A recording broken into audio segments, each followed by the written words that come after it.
en Caminando por la Vida. Gente que vale la pena.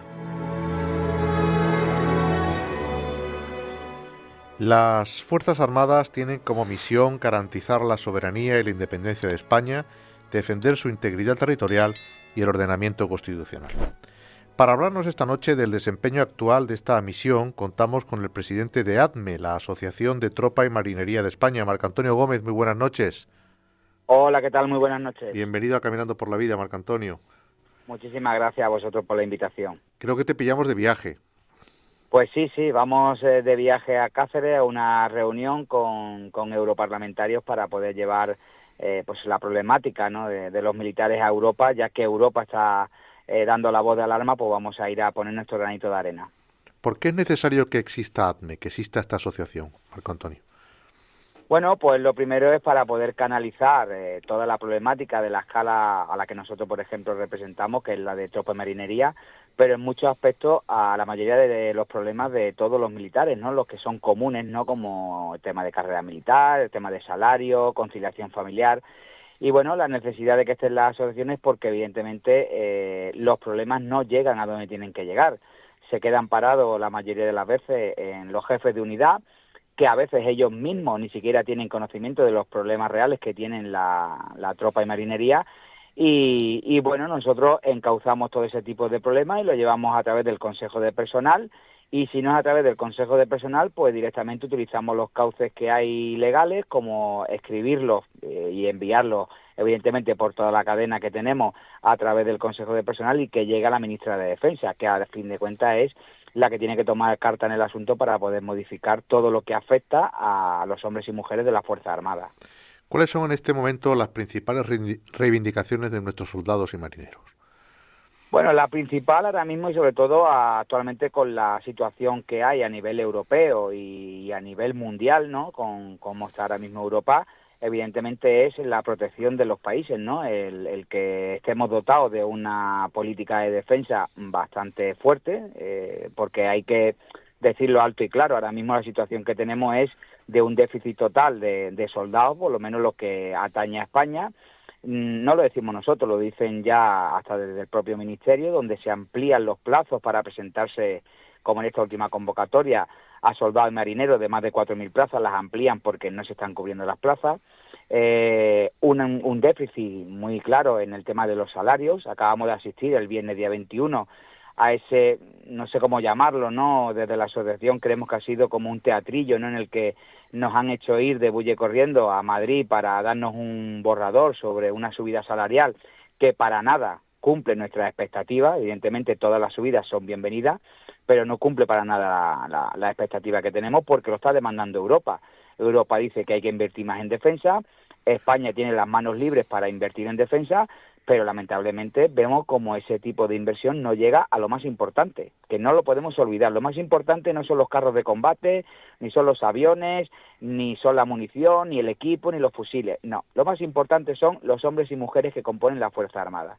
Porque para tener el mejor material y no tener personal tenemos un grave problema. ¿Quién lo va a empuñar? ¿Quién lo va a utilizar? Ese es el grave problema. ¿Cuánto gana un soldado español?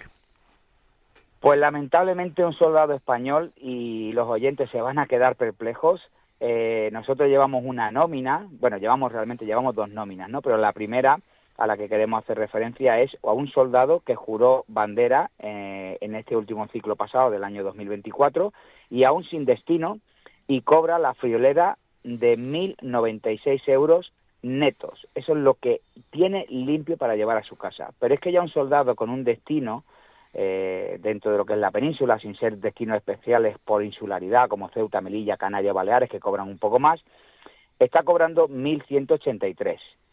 Si vemos estas cifras, vemos perfectamente que nuestros soldados y marineros, aparte de ser mileuristas, están por debajo del SMI. Y esto es una auténtica vergüenza. Es decir, Marco Antonio, nos estás diciendo que el gobierno sube el salario mínimo que pagan otros, las empresas y los autónomos, pero no suben los salarios que paga el propio gobierno. Efectivamente, por eso nosotros la reclamación y lo que llevamos años reclamando a Defensa después de haber tenido una comisión de trabajo temporal de más de 12 reuniones y 18 meses donde quedó en nada porque el Ministerio de Defensa dijo que no había dinero, y ahora nos sorprenden con esta argucia de esta subida salarial de 200 euros, ojo, brutos, de ahí hay que descontar impuestos, más un incentivo que es graciable de 100 euros solamente a la escala de tope merinería. Nos despertamos con esta subida que parece en números redondos como que es una subida alta.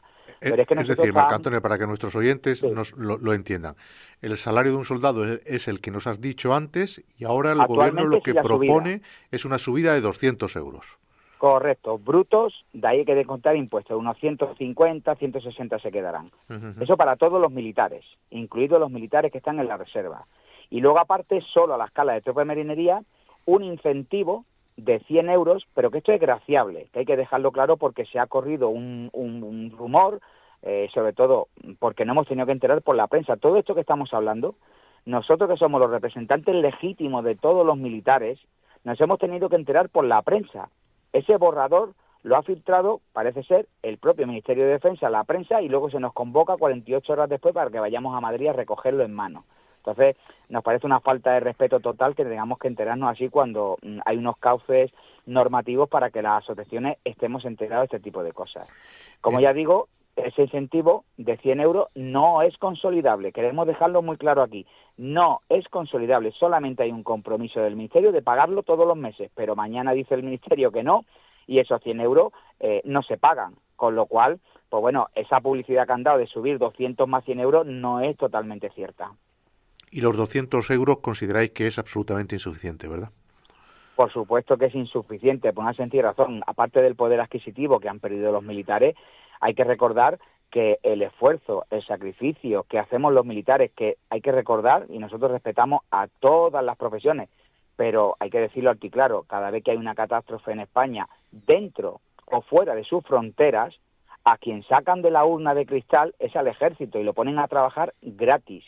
Nuestros compañeros aún no han cobrado las rotaciones de la Dana desde noviembre. Están sin cobrar el desplazamiento que han hecho, que lo que nos dan es para comer. No nos dan un duro por salir. O sea, que sepa todo el mundo que los militares no cobramos por ir de maniobra, nos dan solamente para comer. Uh-huh. La última vez que hicimos una estimación, y lo publicamos en la prensa y lo sacamos, hay militares y bastantes unidades de España que prácticamente en agosto tienen hecho ya todo el calendario laboral que marcaría el Estatuto de los Trabajadores. Ahora que la vicepresidenta tanto ha sacado a la luz esa media hora que quiere quitar de trabajo, pues los militares en agosto deberíamos dejar de trabajar de la de miles de horas que llevamos en guardias, maniobras y servicios, que repito, son gratis. Uh-huh. ¿En qué se está traduciendo entonces en la práctica el incremento de la inversión en defensa? Porque efectivamente se está realizando un incremento en la inversión en defensa. Efectivamente, y tenemos que recordar que España a día de hoy es de las últimas naciones de Europa que está invirtiendo en defensa. Estamos a la cola y estamos hablando que ahora mismo hay sobre un 1,28, un 1,30 ahora mismo que se ha gastado de lo que es el PIB, que ahora mismo está aprobado al 2%, con lo cual, si ahora mismo estamos en ese porcentaje y está llegando única y exclusivamente para el tema de, como decimos nosotros, de empresas armamentísticas, de todo este tipo de empresas, que nos parece muy bien, que nosotros no entramos en ese tipo de política, pero lo más importante es el personal.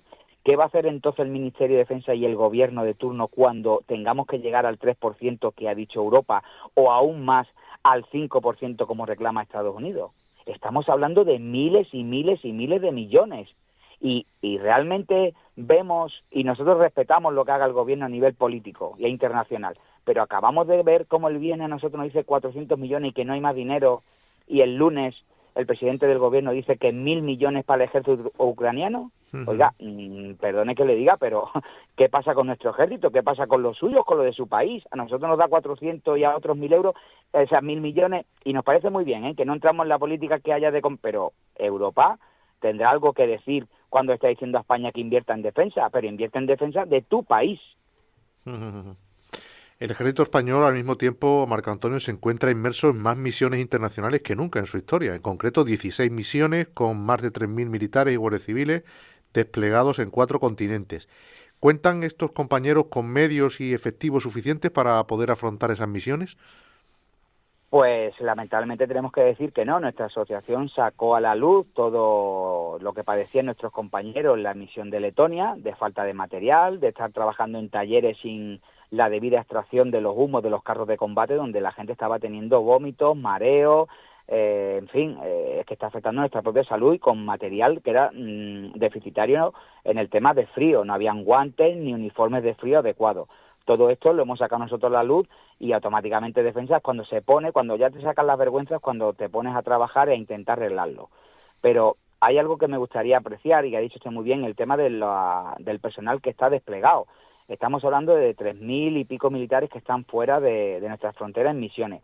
¿Alguien se ha preguntado que las cifras que están manejando desde Europa para un posible despliegue en Ucrania, están hablando de 30.000 soldados? ¿De dónde vamos a sacar esos soldados si nuestra profesión no es atractiva?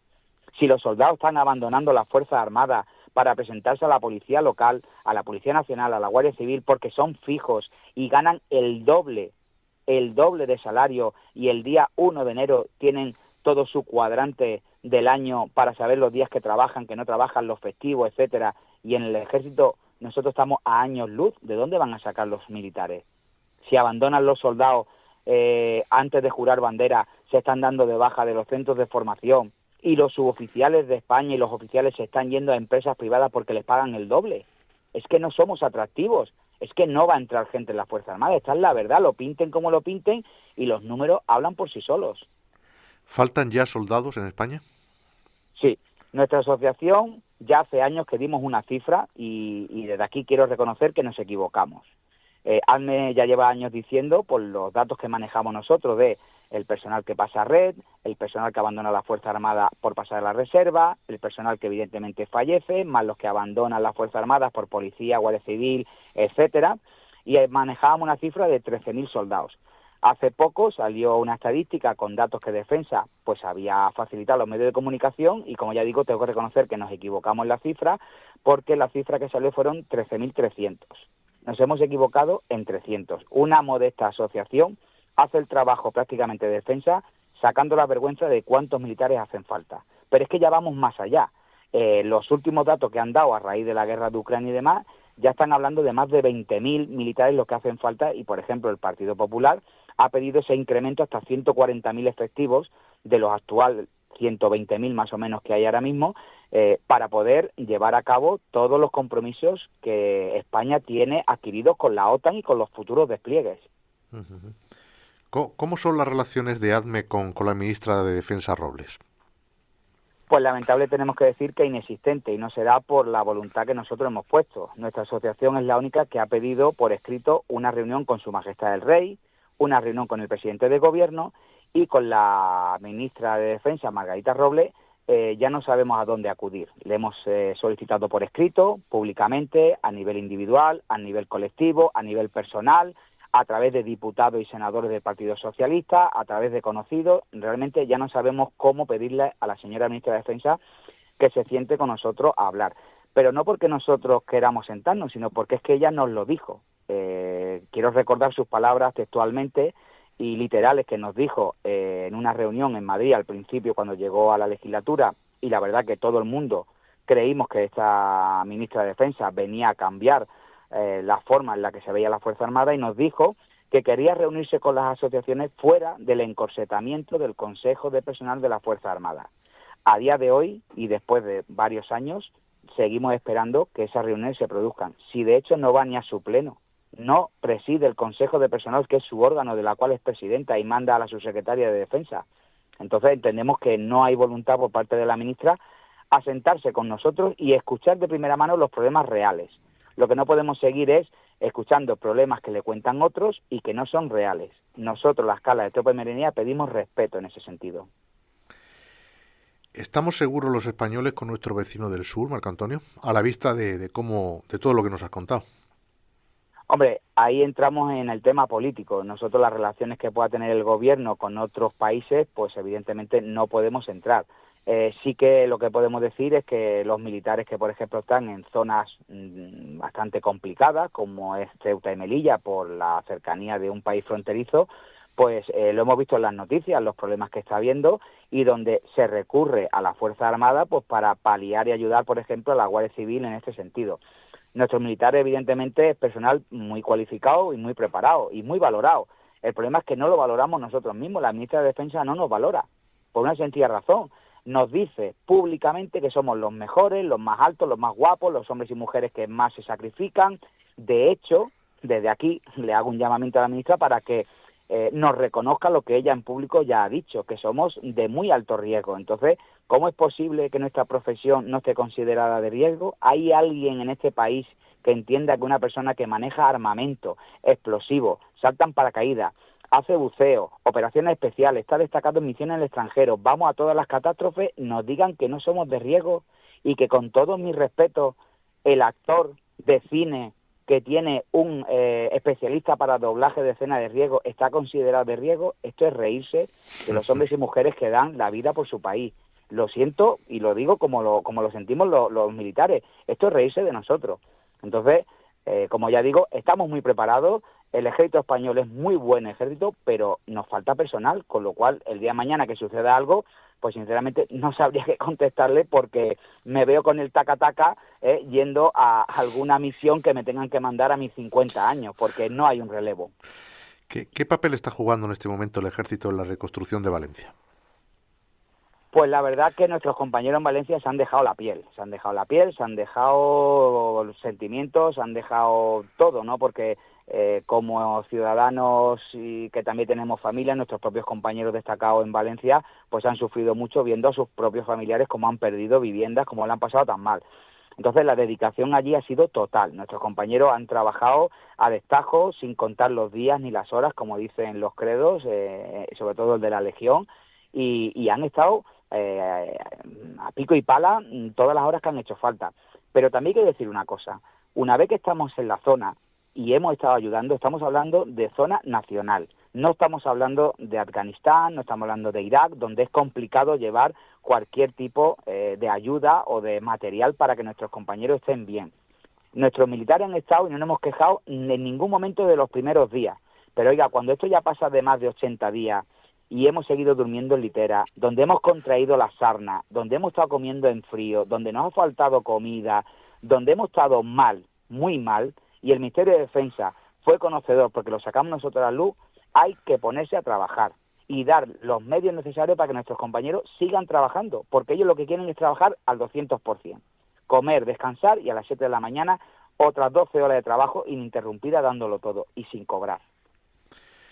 A lo largo de la entrevista, Marco Antonio ha hecho referencia a un posible despliegue de tropas en Ucrania. La verdad que se me han abierto las carnes.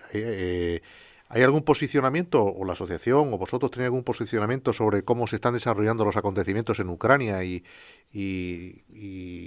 algún posicionamiento sobre qué posición deberíamos tener en esta guerra? Nosotros como asociación en temas políticos no entramos. Sí que lo que le puedo decir es que en el momento que el gobierno de turno o quien corresponda diga militares, la OTAN está autorizando un despliegue, allí vamos a ir, como hemos estado en Irak, en Afganistán, en Bosnia, en Kosovo, en todos los despliegues donde España tenga adquirido un compromiso, los militares vamos a estar, porque cumplimos órdenes y lo tenemos muy claro, que iremos allí donde se nos requieran y donde nuestro país nos ordene que tengamos que ir. El posicionamiento de la asociación es obedecer las órdenes recibidas, no podemos tener otra. Como militares siempre obedecer. Uh-huh. Marco Antonio, ¿y tú cómo te metiste en este lío? Porque tú podías seguir tu carrera militar y vivir más tranquilo, ¿no? Sin todo este lío, ¿no? Pues sí, eso, la verdad que eso es lo que dice mi mujer, sobre todo mi mujer, a la que le debo muchísimo, porque sin ella esto no sería posible, evidentemente. Y luego, pues por respeto y por lealtad a mis compañeros, a todos mis compañeros a los que represento y sobre todo a mis compañeros que están conmigo en la asociación, que se dejan la piel ayudando a los compañeros. Y todos los que estamos aquí lo hemos hecho por un sentido del deber y del honor hacia nuestros compañeros, para decir lo que yo he pasado, lo que a mí me ha ocurrido, que no le pase a ningún compañero más. Entonces los militares, como siempre digo y cuando me levanto por la mañana, somos hombres y mujeres de honor que nos vestimos por los pies todos los días. Con lo cual, nuestra vocación es la de servir, pero hay que servir primero a tu compañero de trinchera, como decimos nosotros, al que hay que ayudar para que el día de mañana a mí me ayuden. Con lo cual lo que me mueve es la lealtad a mis compañeros, la lealtad al ejército, la lealtad a mi país y mi servicio de vocación. Yo he jurado entregar mi vida a cambio de nada y lo cumpliré hasta el fin de mis días. ¿Está mereciendo la pena este esfuerzo? Bueno, sí que merece la pena, aunque la lucha sea desigual, porque esto es la lucha de David contra Goliat, cuando además todos te dicen y todos los organismos te dicen, es que lleváis razón. Claro, pues si llevamos razón, como siempre digo yo a muchos de mis jefes, y sobre todo a altos jefes, digo, pues ¿por qué no remamos todos en la misma dirección? Porque parece que nosotros remamos en una dirección y ustedes me echan la corriente hacia el otro lado, cuando aquí deberíamos de ir remando todos en la misma línea, desde el general más antiguo hasta el soldado y marinero más moderno. Yo creo que si estuviéramos todos unidos y remásemos todos en la misma dirección y hubiese una voluntad política, que es lo que realmente estamos viendo, que no hay voluntad política de cuidar a los militares, pues yo creo que iríamos bastante mejor. Marco Antonio Gómez, presidente de la Asociación de Tropa y Marinería de España. Muchísimas gracias por acompañarnos, mucho ánimo y un abrazo muy fuerte. Muchísimas gracias a vosotros por dar esta oportunidad, sobre todo porque bueno, los militares de Tropa y Marinería lo tenemos muy difícil de poder sacar todo esto a la luz y que alguien nos escuche, sobre todo por algo que, por ejemplo, nos habló y me gustaría no despedirme sin decirlo, la gran temporalidad que nosotros sufrimos, y esto es un grave riesgo para las Fuerzas Armadas. Un abrazo, Marco Antonio. Un abrazo y muchas gracias.